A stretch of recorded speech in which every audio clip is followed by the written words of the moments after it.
kita menjelaskan mengenai Olisostrum yang dikenal sebagai formasi totogan. Nah, batuan-batuan itu terbentuknya di palung setelah ada proses subduction di mana membentuk tektonik melans diikuti dengan sedimentary melans. Itulah yang kita kenal sebagai Olisostrum. Nah, Olisostrum itu diteliti dan kebetulan pertama kali dijumpain di daerah Totogan, makanya diberi nama formasi Totogan. Panas yang masuk, nah itu memberikan karakter warna yang berbeda. Ya. Jadi batu awalnya A atau warnanya A satu, dan ketika dia ada larutan hidrothermal masuk, maka berubah menjadi B, jadi warnanya hijau. Atau dulunya kita punya warna yang sama, tapi karena tadi larutan panas yang masuk berbeda, maka kita punya karakter yang berbeda. Nah, itu analoginya adalah ini ada batuan dari asalnya dari darat, ini ada batuan yang asalnya dari laut gitu. Kecampur jadi satu di mana? Ya di Karang Sambung ini.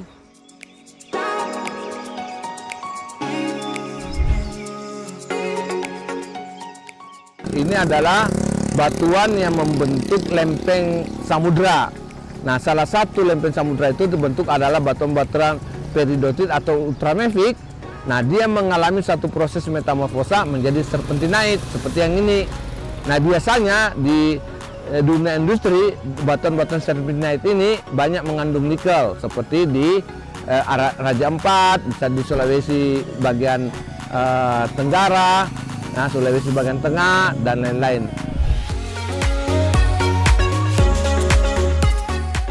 Kita masuk ke lokasi yang berikutnya yaitu di Sungai Lohulo di kaki Gunung Sepako, yaitu di sepanjang singkapan yang kita sebut sebagai Pilit.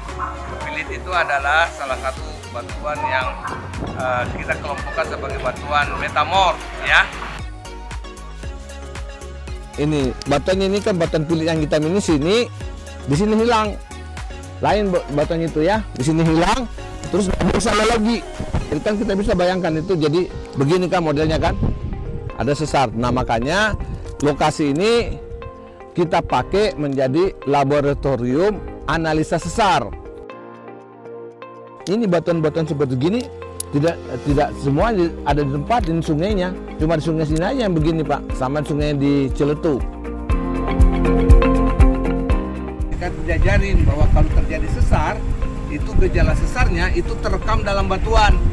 Terlipat-lipatnya itu ada penyebabnya. Makanya kita ukur itu arahnya supaya mengetahui arah tegasannya, jadi tuntukan dari mana gitu. Ini candra di mukanya geologi, jadi keluar dari sini dia harus bisa dimanapun ditempatkan, mau di Irian apa segala gitu. Kita masuk ke daerah Karang Sambung di depan kampus BRIN, itu kita punya bongka-bongka gamping dengan fosil numulit. Nah, bongka-bongka gamping inilah yang menjadi oolistolit di dalam Olisostrum yang kita kenal sebagai formasi Karang Sambung. Nah, selain daripada bongka-bongka gamping numulit, ada juga bongka-bongka konglomerat. Area ini adalah salah satu geosite di Karang Sambung, Geopark Kebumen. Itu isinya banyak batuan. Jadi istilahnya kalau kemarin itu seperti supermarket dengan sekian banyak batuan. Jadi kita bisa lihat salah. Nah itu bukan buatan manusia. Jadi bentuk-bentuknya ini memang buatan alam. Nah, penampakan ini kemudian nanti kalau didekati batuannya seperti apa, ada indikasi bahwa ini memang dulunya kalaulah ini sempat keluar jadi gunung. Makanya mungkin cocok tuh dengan hikayat itu gunung Wurung.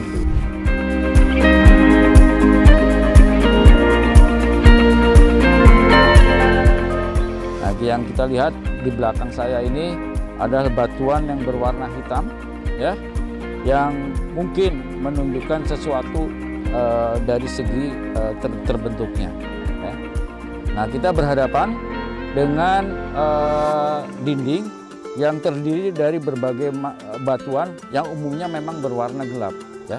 Jadi batuan-batuan yang berada di sini seperti ini, ya, itu tidak lain adalah batuan-batuan yang berasal dari gunung api, bisa berasal dari lava, yang kemudian rontok dan kemudian terjebak dalam satu sedimen yang kita sebut sebagai endapan turbidit. Jadi endapan yang ada di sini berada pada suatu lokasi yang kita sebut sebagai selo rondo. Di sini batuannya punya banyak fosil-fosil gitu, Luminothesia. Jadi ada makhluk hidup di bawah laut yang kita kenal sebagai foraminifera. Bentuknya seperti cangkang, dia punya cangkang, tumbuh seperti cangkangnya siput, kerang, begitu ya. Tapi dia organismenya tidak punya tubuh yang lunak. Jadi dia hanya tumbuh berkamar-kamar begitu. Ketika dia tumbuh, dia hanya bisa tumbuh di air laut. Jadi ketika kita menjumpai ini, kemungkinan besar ini barang asalnya dari laut. Dan ini spesifik makhluk ini yang ukurannya besar-besar sebesar kancing, itu hanya ada pada kedalaman yang cahaya matahari bisa penetrasi cukup jauh. Dan dia yang besar-besar begini itu hanya hidup di dekat permukaan tadi, di kolom air yang pendek. Jadi di kedalaman mungkin 30 meter sampai ke 200 meter paling jauh.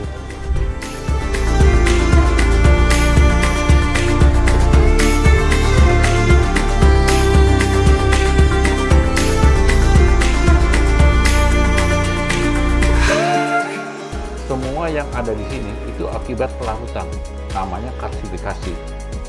Nah, karsifikasi ini menjadi tanda bahwa batu gamping ini expose. Ya, expose itu artinya dia sudah keluar dari permukaan laut. Ya. Dan proses karsifikasi ini hanya bisa berjalan kalau dia terkena air tawar. Jadi air masuk ke dalam rekahan dan kemudian air itu melarutkan gamping ini dalam order ribuan tahun. Ya. Nah, dari rekahan yang kecil itu bisa menjadi besar seperti ini. Jadi batu gamping ini sudah mengalami pemadatan, ya, sudah expose di luar, kemudian longsor karena tektonik, ya. Ya, jadi dia merupakan blok yang kita sebut sebagai olisostrum. PPMI Geologi ITB 2025. Yeay!